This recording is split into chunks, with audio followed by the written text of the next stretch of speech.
Un point d'eau pour 500 habitants, ici commence le bidonville de Conflans-Sainte-Honorine, le Bras-Favé, à 30 km de Paris.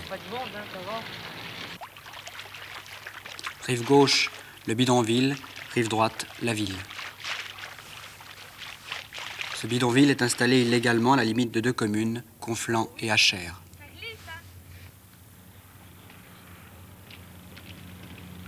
Toi, tu vas tomber, puis tu vas être plein de boue, toi.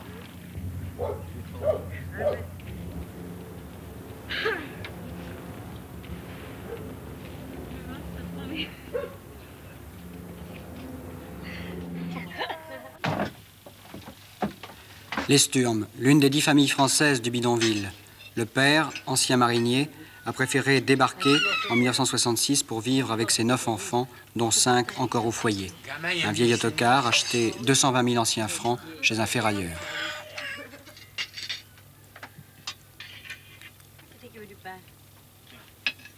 Marie-Ange, 13 ans, Valérie, 15 mois. Pascal, 19 ans. Monsieur Sturm, égoutier à la ville de Paris. Frédéric, 21 ans.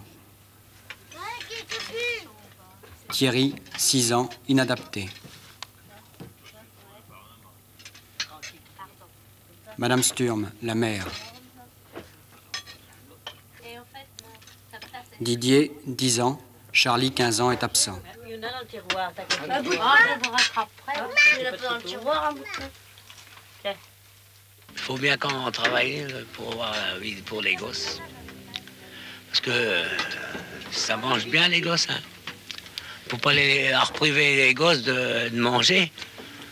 Pas vrai, moi je suis pas comme certains qu'on prive des gosses. J'ai mieux travaillé puis mes enfants ont à manger.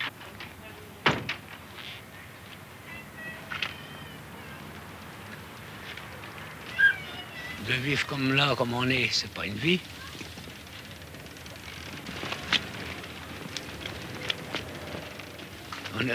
On dirait qu'on est des esclaves quand même. Hein. Voir toutes les maisons, des maisons en bois, là, tout ça, on nous prendrait pour des clochards, hein, plutôt.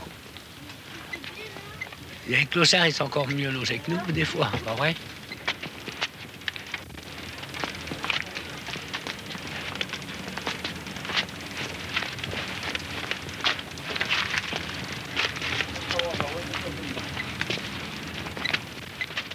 Moi, si j'aurais de l'argent, je m'achèterais un petit jardin puis un bâtiment qui est dessus.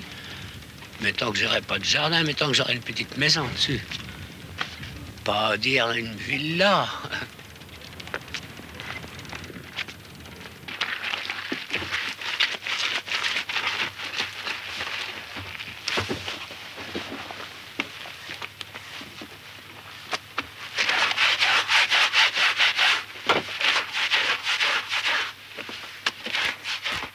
On ne quitte jamais l'autobus, non, jamais je ne quitte. Quand est-ce qu'on l'aura à la maison, tout le temps, ils demandent. C'est Charlie, Marie, c'est des enfants, mais ils croient qu'ils ne sont pas comme les autres quand même. C'est sûr. Hein? Je sais pas. Le camion, il est venu. Il n'est pas venu là, le camion. Comme ça qu'on nous a dit, si vous restez là, c'est parce que vous le voulez bien.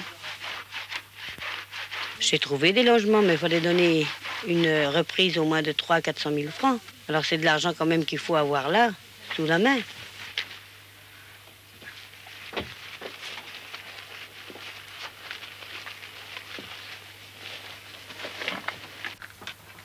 Une maison, c'est déjà beaucoup plus grand.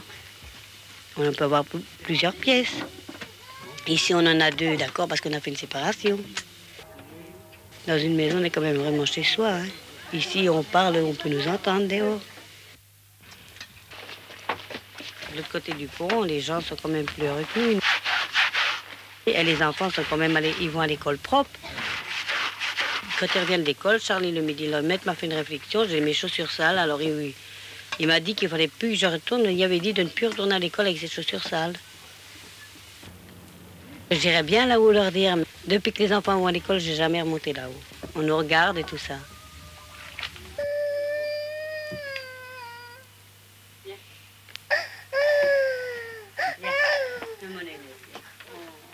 bien réveillée, ma poulette. Oh, elle a fait pipi. Oh là là là là là là là là, puis elle a froissé plus fesses. Coucou, maman. Il y a des rats là. Mais là, quand l'eau elle a monté hier, on les voyait courir là autour des maisons. Ben, j'en ai déjà eu 2 de rats ici. Et la petite, elle avait à peu près 15 jours. Et elle a été ils ont été sur sa tête d'oreiller, on y voyait leurs pattes. Moi, avant, je mettais mes légumes dehors, je les mets plus, ils me mangent tout. Pommes de terre, carottes, ils mangent tout, les choux, tout. C'est un homme qui ne sait pas lire ni écrire.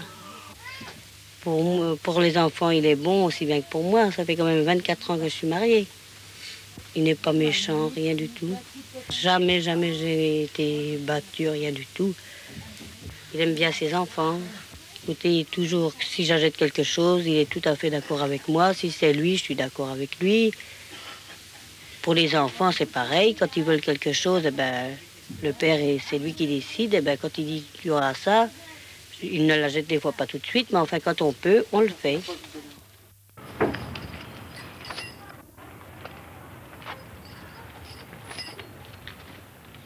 La plupart des familles menacées refusent de partir. Elles ont peur du pillage.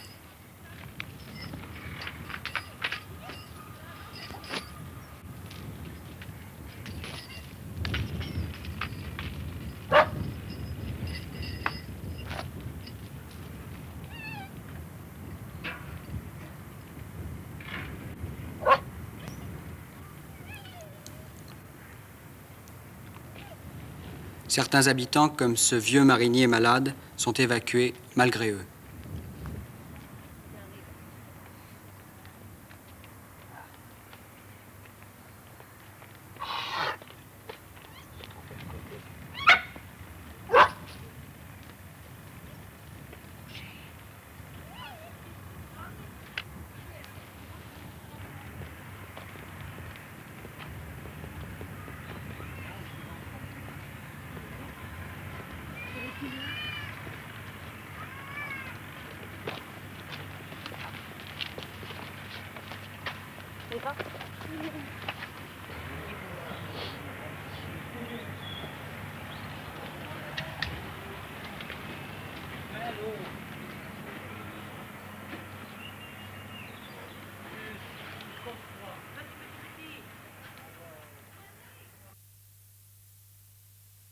Un homme, un Franny, comme dit Nano, s'est mis à le filer.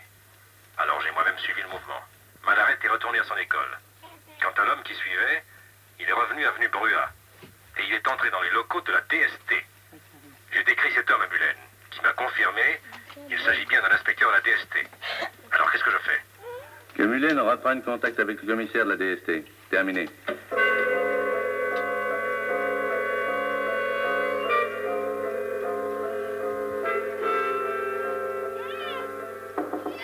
Entrez. Ah, alors. Et là, j'ai l'impression que l'affaire commence à s'éclairer. J'ai reçu des photos expédiées par numéro 14 au cours de la croisière effectuée par Litchou, Pope Hopkins et Norma Wise dans les îles. OSTF Information, Rick Couder, Édouard Laure et Paul Bichara. La Seine a continué aujourd'hui sa montée, 5,50 mètres ce matin contre 5,30 mètres. Les 6 mètres seront prochainement atteints et ce sera là la cote maximum. La Seine restera étalée encore quelques jours avant d'amorcer sa décrue. À Paris, la situation n'a aucun caractère de gravité.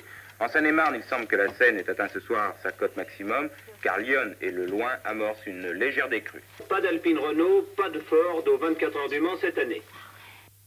Oui, allez-y, oui.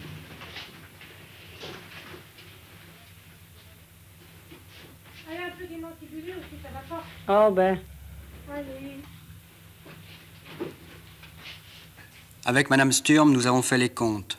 Revenu mensuel, salaire et allocation familiale, 1610 francs pour 7 personnes. Dépenses, chauffage, éclairage, 113 francs. Nourriture, 900 francs. Habillement, 225 francs.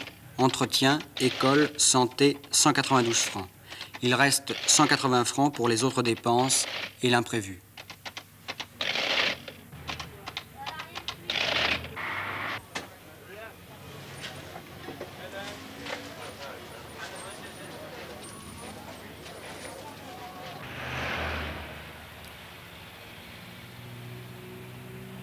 Du Bras-Favé au centre de Conflans, il y a 1,5 km. 3 fois par jour, 500 mètres à parcourir pour la corvée d'eau, 40 litres à chaque voyage.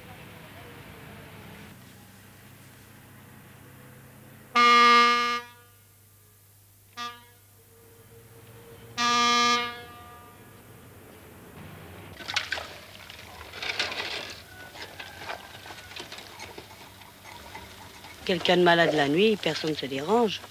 Les médecins ne se dérangent plus. Non, moi, j'en ai jamais fait venir un parce que je sais qu'il ne viendra pas. Quand j'ai eu la petite, le médecin est venu. Il a dit, moi, je ne peux pas rester, je m'en vais. Alors, il est reparti. Il ne s'est même pas, il s'est même pas occupé. Il a dit, vous avez qu'à téléphoner à l'ambulance et puis il viendra la chercher.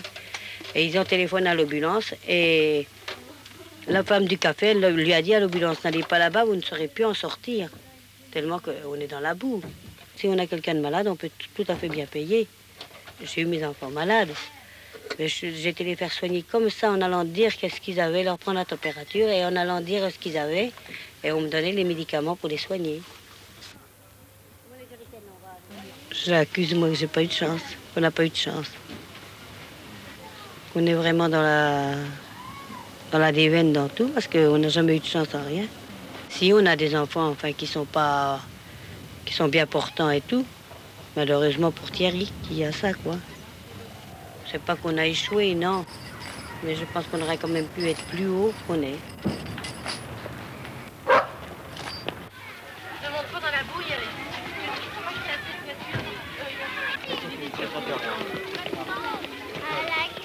Christine!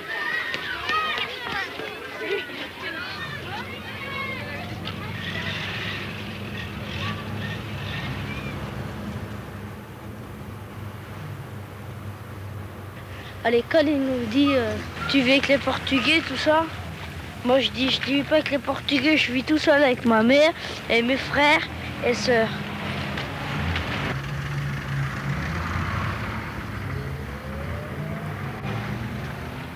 Je peux pas dire que je vis dans les bidonvilles. Moi, je le dirai à personne. Ma maîtresse, je dirais que j'habite à un autre coin. Et ils me disent, toi, t'es un sale, tu vis dans le Bras-Favé. Alors c'est comme ça que ça vient la bagarre. Et je suis pas toujours sale parce que l'autre fois j'ai tombé dans la boue, alors c'est pas ça qu'ils m'ont traité.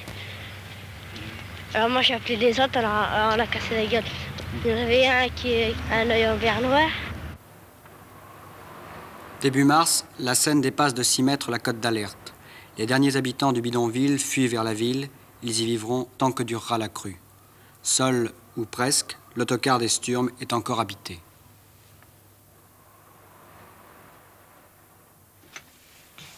Moi, des fois, je pleure. Moi, je le dis pas à mes parents aussi. C'est comme je suis couchée, remarque.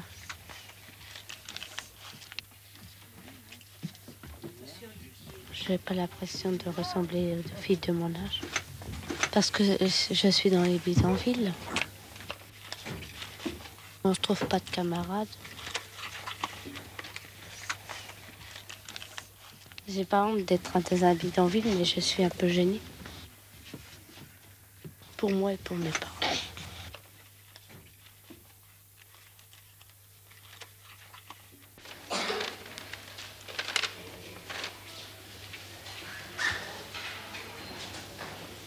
Plus tard, j'habiterai dans une maison. Et on aura un peu de lumière. Parce que celle-là, elle n'est pas fort claire. Il y aura la douche, tout ça. Il y aura l'électricité. On pourra mettre du lino par terre. Puis on pourra le cirer, tout ça, bien le laver. Il y a une maîtresse, elle m'a demandé où j'habitais. J'y ai dit que j'habitais dans le Bras-Favé, dans un autocar. Puis elle m'a dit, elle ne le savait pas. Ah ben, elle m'a posé des questions. Elle m'a demandé le plan, j'y ai fait. Puis elle a dit c'était très bien. 119 bidonvilles dans la région parisienne, 40 000 personnes y vivent. Un souvenir à présent. Au mois de mars dernier, notre camarade Raymond Meyer, que vous voyez à votre gauche sur la photo qui se trouve derrière moi, avait emporté sa caméra à Conflans-Sainte-Honorine pour raconter l'histoire d'une famille qui vivait dans un autobus, la famille Sturm. Depuis, la famille Sturm a été relogée. Notre camarade Raymond Meyer, lui, est mort au Cambodge. Et c'est aussi en souvenir de lui qu'un autre caméraman d'information première, Pierre Moscovitch, est allé rendre visite pour Noël à la famille Sturm qui a été relogée.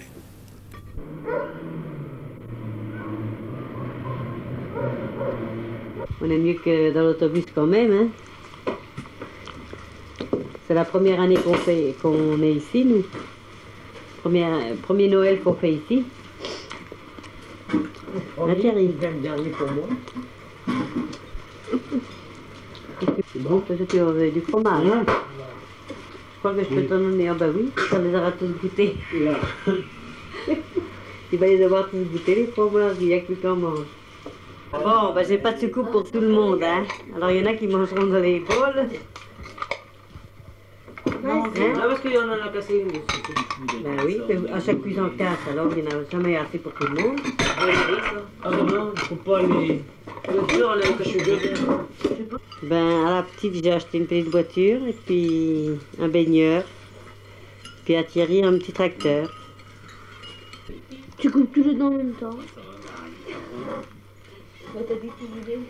Oh, bah, les rennes, il y aura trop. Oh, mais lui, il est embêtant, mais tu vas te coucher. Tu coupes tes dents en même temps. Moi, je reste avec lui sur toi, hein. Sois tranquille. Envoie-moi ça, ce que tu me fais faire. Attends, tu vas voir. C'est dur. Mais c'est bon. C'est fameux. Au jour de Noël, on peut priver un peu quand même pour faire Noël, hein. Alors, cette année Le Papa Noël, hein, Thierry. Il vient qu'une fois dans l'année, hein, il vient pas deux fois. Et moi, d'un gamin, j'ai... Marie est fatiguée. Oh oui, il est levé de bonne heure et puis faire tous les kilomètres à pied. Hein. J'ai manqué d'en gagner. Il sait bien quand même, il travaillait là. Ouais. Et au froid comme il fait là. Mais il était gelé comme il est rentré, hein. Il faisait un viandox, c'est bien, ils ont arrivé juste.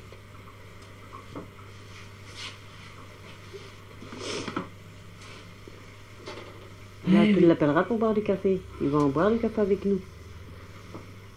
Il est en retard ce matin. Hein? Il est en retard ce matin. Ben, il a couru jusqu'à la gare, mais dit c'est pas tout près la gare de Conflans. Hein. Il prendrait bien au point Eiffel, mais il y a moins de trains. Il faut que tu tombes juste le train qui s'en va sur Paris.